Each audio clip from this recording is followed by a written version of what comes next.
Hello friends, today we are going to discuss about A, B, C, D and E of diabetes, eye care and management.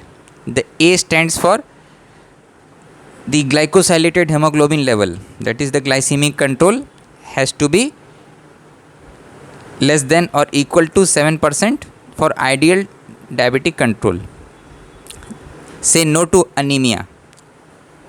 The hemoglobin in a non-pregnant individual has to be more than or equal to 10%, while in a pregnant individual it has to be 11%.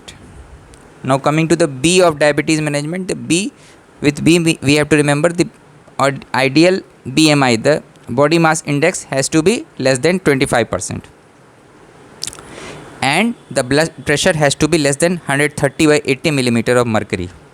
Now coming to the C of diabetes, the ideal cholesterol level, particularly the LDL, has to be less than 70 milligram per deciliter.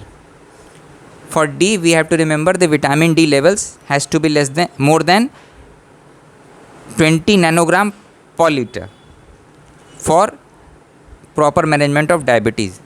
And finally coming to the E, E stands for vitamin E, which works well in combination with omega-3 fatty acids.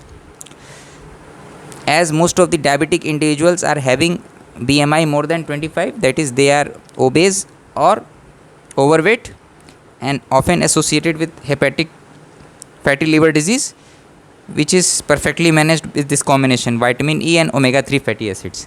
So I highly recommend this combination, and this combination also works very well for the management of dry eye in postmenopausal women.